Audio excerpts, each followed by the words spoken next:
Udaipur files movie पर रोक लगा दी गई है, और रोक लगाई है उस दिल्ली हाई कोर्ट ने जिसके जज यशवंत वर्मा के घर बोरे भर भर कर नोट मिले थे।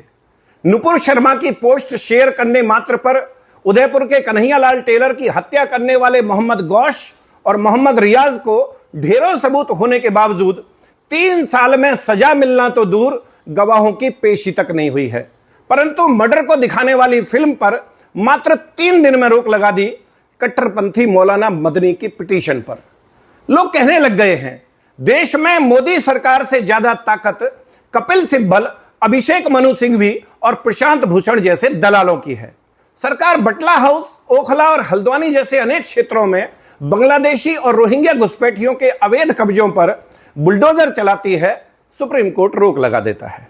सरकार वक्फ संशोधन विधेयक पारित करती है, सुप्रीम कोर्ट इन दलालों के कहने पर कानून पर रोक लगा देता है। सरकार कांवड़ यात्रा के मार्ग में दुकानों पर पट्टिका लगाने को कहती है, सुप्रीम कोर्ट रोक लगा देता है। सरकार अपराधियों और कट्टरपंथियों के खिलाफ बुलडोजर एक्शन शुरू करती है, सुप्रीम कोर्ट रोक लगा देता है। फर्जी गांधी राहुल को 2 साल की सजा मिलती है, सांसदी चली जाती है, सुप्रीम कोर्ट रोक लगा देता है।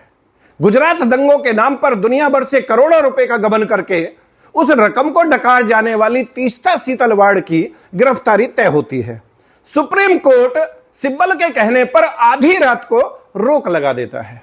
अपने कोर्ट ऑफिस में साथी महिला को जंगा पर बैठाकर ऑन कैमरा घृणित कर्म करते हुए उसे जज बनाने का लालच देने वाले सिंघवी जैसे गलीच का लाइसेंस कैंसिल करने की बजाय सुप्रीम कोर्ट उसकी गंदी वीडियो सोशल साइट से हटाने का आदेश देता है।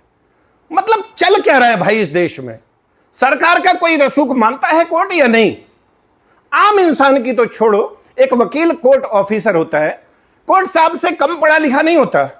उनकी कोई वैल्यू है या नहीं साहब की नजर में? हिंदू की तो खैर कोई औकात है ही नहीं इनकी नजर में। देश के प्रधानमंत्री जिनकी लोकप्रियता वर्ल्ड लीडर की है, लगातार तीसरी बार चुनकर आए हैं, आवश्यकता से अधिक आदर सम्मान दे रहे हैं, वो भी नहीं पच रहा है जज साहब लोगों को।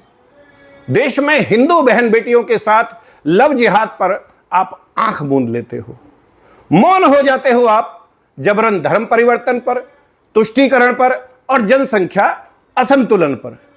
बांग्लादेशी और रोहिंग्या घुसपैठियों पर सरकारी कार्रवाई शुरू होते ही आपकी छाती में दूध उतर आता है।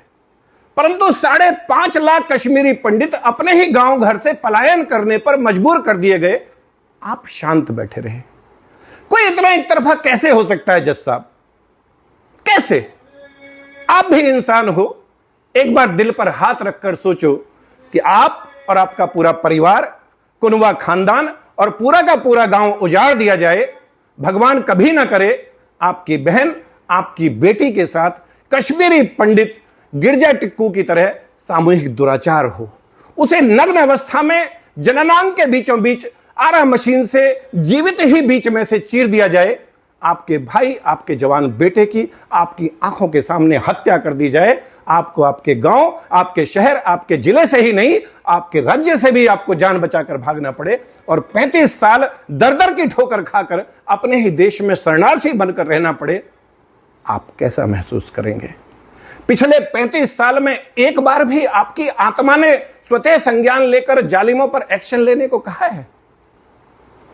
करोड़ों गरीब लाचार कैदी अपने ट्रायल की आस में जेल का नरक भोग रहे हैं, उनके परिवार और वकील अपनी जूतियां घिस रहे हैं। आपके पास सुनवाई का समय नहीं है, परंतु सिब्बल और सिंघवी जैसे धूर्त दलालों के अकूत धन के लालच में आप आतंकवादियों, भ्रष्टाचारियों और विशेष रूप से इस हिंदूवादी सरकार के विरोधियों के पक्ष में आधी रात कोर्ट बैठाने को तत्पर रहते हो। इस देश की सनातन संस्कृति के वाहक हिंदू समाज की मान्यता और आस्था में पलीता लगाने के लिए आप हमेशा आतुर रहते हो। अफगानिस्तान, पाकिस्तान और बांग्लादेश सहित शरिया वाले देशों में जजों की हालत क्या है, इस पर भी कभी विचार करना जज साहब। खैर, मर्जी आपकी, पर हां, कंटेंट ऑफ कोर्ट किसी एक अनिल चौधरी पर लगाने से बात नहीं बनेगी। देश के बच्चे बच्चे की जुबान पर यह बात है, और अगर यकीन ना आए तो अपने किसी सगे वाले के बच्चों से पूछ लेना, वो बताएगा भारत की न्याय व्यवस्था कितनी सड़ चुकी है। वो बताएगा कि सब लोगों का मानना है कि भारत में अगर कोई विभाग सर्वाधिक भ्रष्ट है तो वो जुडिशरी है, और ये आपकी अवमानना नहीं, आपकी शाख बचाने की कोशिश है। अभी भी मौका है, बचा लीजिए अपना रसूख जज साहब, कॉलेजियम सिस्टम को कूड़ेदान में फेंक दीजिए। न्यायिक व्यवस्था में आमूलचूल परिवर्तन की आवश्यकता है।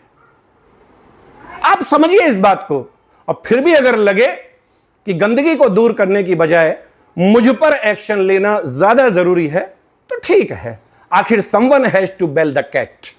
किसान का बेटा हूं, फौजी रहा हूं, शेष बचा भारत गजवाए हिंद की जद में ना आने पाए, जातिवाद से ऊपर उठकर तमाम हिंदू, सिख, जैन, बौद्ध एकजुट रहें। रोजाना 18 घंटे इस विषय पर काम करता हूं। कष्टों में रहने की आदत है, मर्जी आपकी। My number is 9310073539। Vande Mataram. Bharat माता की